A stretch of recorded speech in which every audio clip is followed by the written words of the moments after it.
Привет! День номер 91. Сегодня приступим к установке оставшейся лепнины. Я имею в виду вот этот карниз.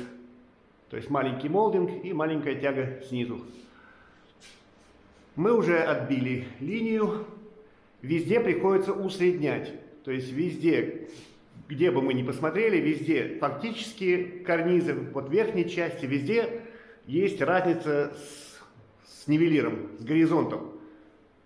Здесь, вот это самое видовое такое место, вот это окно, разница здесь будет составлять порядка 15 миллиметров на 4 метрах на всей длине. Это как бы немного. Саша здесь уже зашпаклевала вот эту вот штукатурную часть, именно тот участок, где мы будем работать. Сейчас вам покажу другую сторону, вот эту, какая там разница. Здесь наибольшая разница получается. По этой стене плюс-минус в уровне этот карниз, но вот там много, там реально много. Разница между двумя углами в 6 сантиметров по высоте. Этот угол на 6 сантиметров опущен. Сейчас поверну туда нивелир, в ту сторону, и покажу вам. Вот так это выглядит. Вот линия отбивки, надеюсь, видно. И существующий уровень. Если бы пойти по существующему уровню, то здесь была бы такая огроменная морковка. Надеюсь, понятно это, да? То есть этот карниз реально завален на 6 сантиметров. Мы усреднили и взяли 3 сантиметра от существующего уровня. А отправной точкой отсюда служит существующая тяга. Вот это вот. Нижняя тяга – это отправная точка. И здесь разница получается с уровнем в 3 сантиметра. Стамесочки. Так, чтобы моя вот эта штучка прошла, а вот здесь она не проходит никак, я стамеской срубаю. Вот. Эта линия отбивки, это чисто для насечки. Здесь гипсокартон. По ней мы не будем ориентироваться, мы будем прижимать вверх, как идет старый карниз. И вот здесь проходит. Вот так. Вот, стамеску взял и вперед. Эть.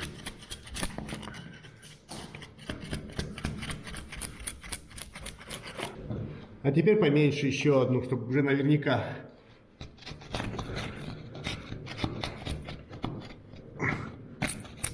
Не очень-то удобно мне одной рукой, конечно, это делать, но...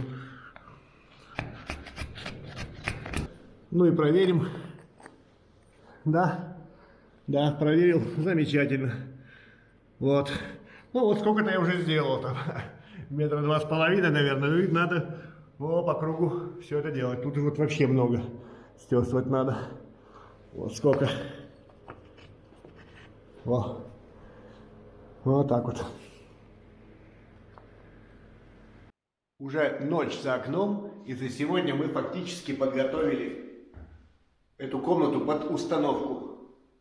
Сделали везде насечку, на гипсокартоне насечка. Я убрал эту торчащую доску. И все щели, которые там были возле доски, просто замазали. Думали пеной, но пену потом связать не нужно. Просто замазали и все. Чтобы не было сквозняков там и так далее. Просто забили щели. Уже 8 часов, пора домой. Завтра будем устанавливать.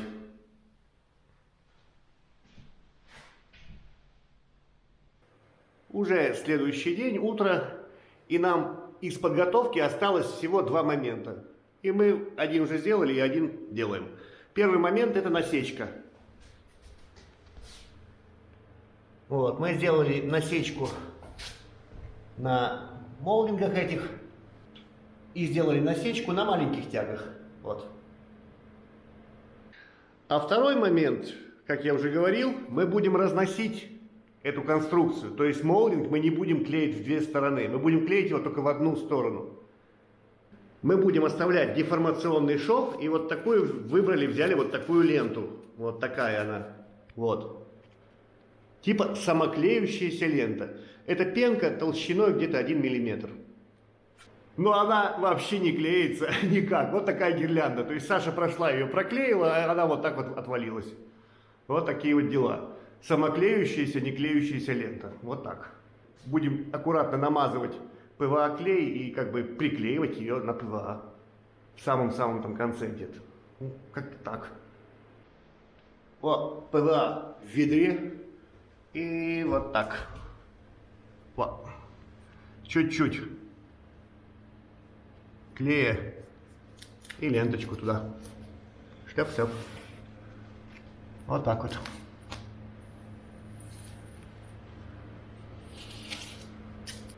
Ну и так по кругу все обойдем. Все те примыкания, где будет новый молдинг. Ой, какой ужас. Вот это вот лента. Это называется самоклеящееся профильно-погонажное изделие лента. Вот. Не берите. Ничего оно не самоклеящееся абсолютно. Ни о чем. Что-то другое надо использовать. Может, двусторонний скотч там, и может чуть потолще можно найти в 1,5 миллиметра пенку. Это плохое. Плохо. Да. Ну, помаленьку идет наша установка. Он уже половину шлепнули, наверное. Чего-то необычного здесь нет. У меня есть столик, типа, на котором вот все разложено. Я взял кусочек фанерки, обрезок какой-то. И вот на нем работаю, сверлю, зимкую. Вот эти вот штучки. Здесь стена штукатурная. Здесь проще, намного проще на штукатурной работать, чем на гипсокартонной стене. Там гипсокартон и как бы и краска, естественно, краска.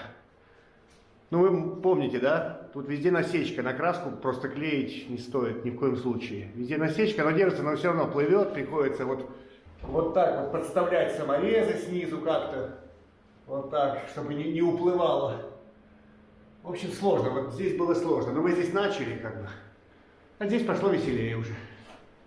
В общем, вот деталь заготовили, например. Это та деталь, которая, помним, да, вот эта часть этого молдинга, она не крепится. И вот я взял готовую деталь, дал Саше, а потом то ли одна бывает, то ли вдвоем ставим. Я подготавливаю все, а потом уже устанавливаем там как-то. Если легко, то она одна. Если тяжело, то мы вдвоем. Вот, смачивают и клей наносят. Смотри, что я придумал. Смотри. Вот так можно делать. Так удобнее. Вот это да. Вот так. Клей стандартный. Джесс, Витанит Джесс и ПВА. И водичка. Сколько-то на глаз. Без точных пропорций. Ну вот, поднялся я. У меня в руке есть шуруповерт и саморез, а Александр будет тут сейчас демонстрировать чудеса монтажа. Везде стараемся прижать вверх. Прижать максимально к карнизу. К верху карниза. Ага, видите, уползает как. Угу, а надо что-то делать. Сейчас я в рот засунул себе вот этот саморез, его нормально, он отлично. Не уползает, он... Криви его, ломай. Зачем провод? Я люблю саморезы поесть.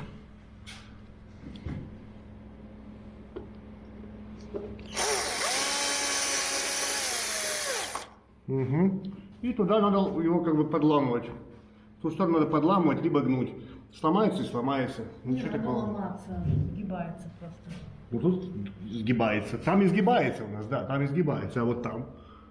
А там ломается. А что делать? И у меня есть в кармане шуруп. Саморезик. Саморезичек.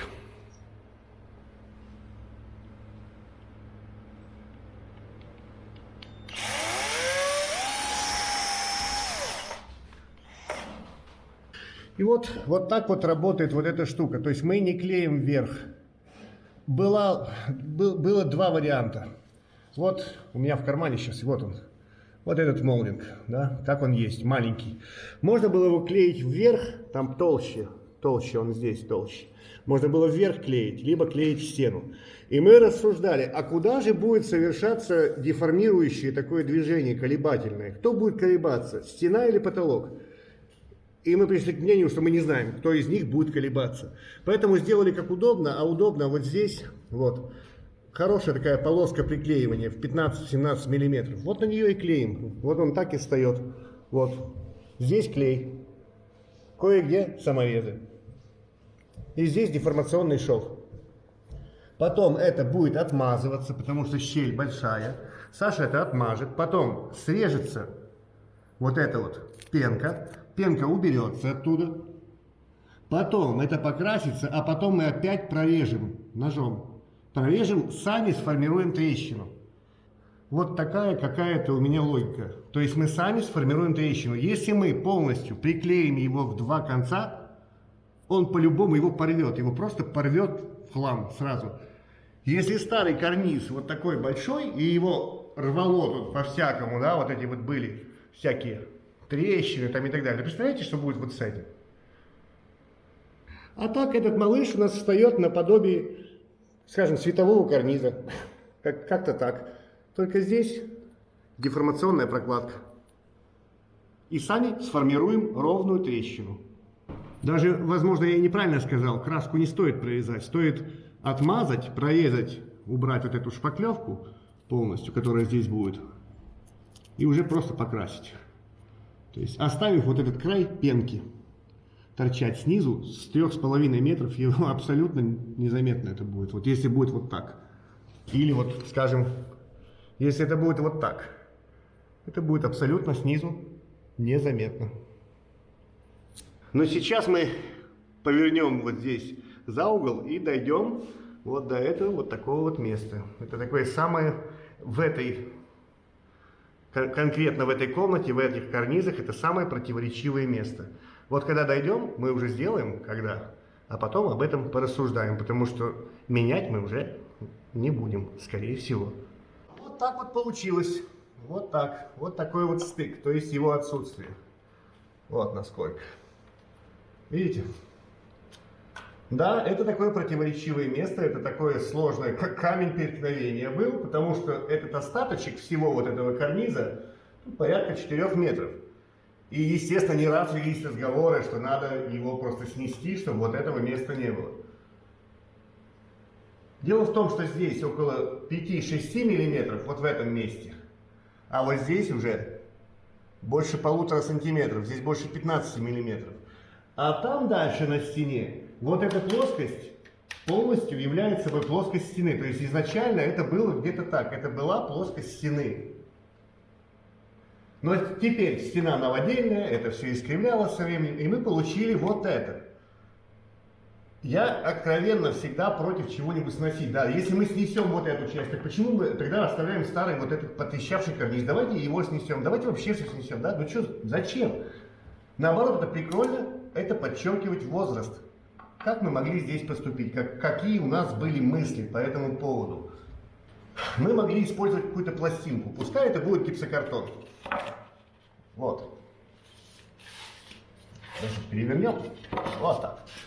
Вот. И давайте попытаемся, сейчас я уйду как-то из тени, попытаемся симитировать.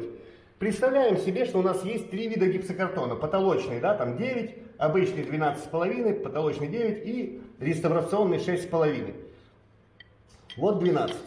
Вот что получается. Видите, насколько? А насколько должно быть исторически? Угу. Так мы точно не могли сделать. Поставить ее вот так просто на пластину, то есть использовать, провести везде пластину. Поставить ее так просто. Представляете, какая вот здесь была бы полка? Что бы это было?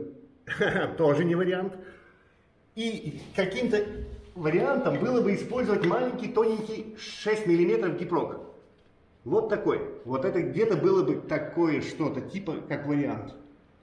6-миллиметровый, реставрационный. Но его надо было притащить и так далее. Вот это был бы вариант. Но помогло бы нам это здесь 6 миллиметров. Ну, поставили бы мы 6 миллиметров. И что? А здесь 9 миллиметров разница, здесь 15 сейчас. Не помогло бы. И если мы даже искривили бы так вот плоскость, уйдя в тот угол, то у нас получился бы кривой угол. Мы бы отклонились бы, и в углу было бы криво. Поэтому вот такой вариант выбран как остаточный вариант. Вот это место, это напоминание о том, что это реально старый карниз. А это уже все новое. памятная такая точка, даже не знаю, как это правильно, возможно, есть такое название, да, вот такое место, которое указывает, смотри, я старый карниз, а вот это уже новое дальше пошло. Естественно, что так мы не оставим это. Это будет обработано, будет видно, что здесь проведена работа, и что это не плод халатности. Мы обработаем четко эти стыки, выровняем, создадим четкую грань. Это будет плод трудов, и это будет понятно. А хозяевам квартиры, собственникам, они, естественно, в курсе этих решений, мы вместе их принимали такие решения. Это место всегда будет напоминать о своем возрасте. Может быть, новым собственником когда-нибудь, может быть, когда-нибудь через какие-то годы. Это будет очень ценно, старое, и, скорее всего, старое будет очень ценно. И поэтому какие-то реставраторы будущего снесут наш новодел и возьмут вот это место как отправную точку. Вот такие вот соображения. Я понимаю, что это, конечно, это просто это страдание перфекционистов, ад перфекциониста, вот такое место. Но оно будет выглядеть по-другому немного в самом конце. Мы еще полюбуемся на это место потом. Да, вот этот кусочек преткновения такой, вот этот вот низ старого карниза, да. И сбить, можно его сбить, и все было бы проще, да, все равно в другом месте кривизна вылезет. Она проявится в другом месте. Стандартно попытки натянуть сову на глобус. Свести ровное новое с кривым старым. И вот глядя на это место, можно вспомнить наши углы Франкенштейны. А вот они, где? Кто периодически смотрит, помнит, как здесь было, да? Здесь не было низа абсолютно, это был оборвыш какой-то. А у этого не было вообще, вот одной стороны она была отпилена, но теперь это выглядит нормально, да? Теперь-то это удобоваримо. По логике сбивать, их тоже их в первую очередь надо было сбивать. Если хоть что-то сбивать, то они просились первые. Но нет, мы их оставили, они живые. И когда-нибудь, возможно, какие-то реставраторы будущего, если это все будет еще как-то существовать, они увидят это, они уберут, например, переделают как-то по-своему, но мы им оставляем максимум, как и низ вот этого карниза. Он тоже оставлен, мы не стали менять размеры. Кому-нибудь когда-нибудь это, возможно, пригодится. Вот этот угол получился такой задранный, сильно задирается. Сейчас поднимусь наверх, покажу вам. Снизу еще так, терпимо. Сверху он вообще туда. Ну, нам пришлось его в нескольких местах сломать, гнуть его вот так. Сейчас поднимемся. Ну что, страшно? Очень страшно тут. Вот так он загибается там вверх. Ну иначе никак. Мы согнули сколько могли.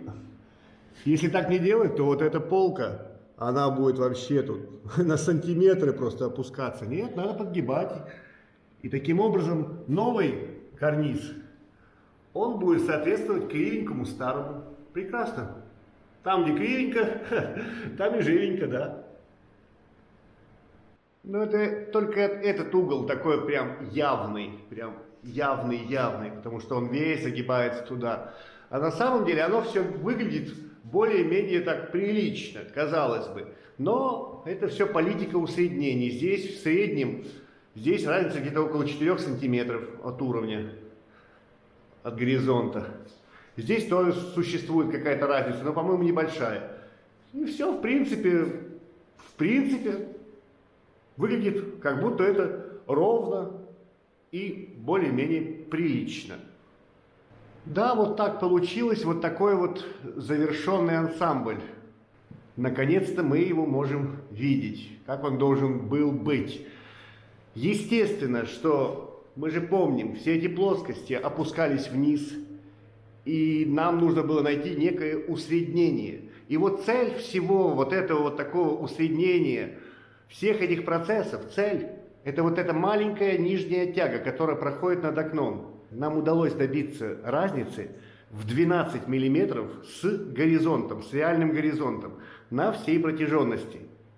То есть на 4 метрах. Я считаю, это такой хороший, прикольный результат. Здесь, если посмотреть, идет чуть-чуть вверх подъем, потому что мы задирали. Там тоже задирали, там тоже вверх чуть-чуть немножко приподнимается карнизик. Как бы минус на минус получается плюс, да, как там пел Борис Борисович. Минус на минус получается плюс. В целом это выглядит каким-то законченным ансамблем.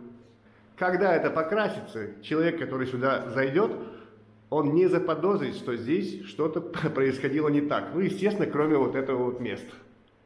В целом очень прикольная и приятная картинка, и мне лично очень нравится.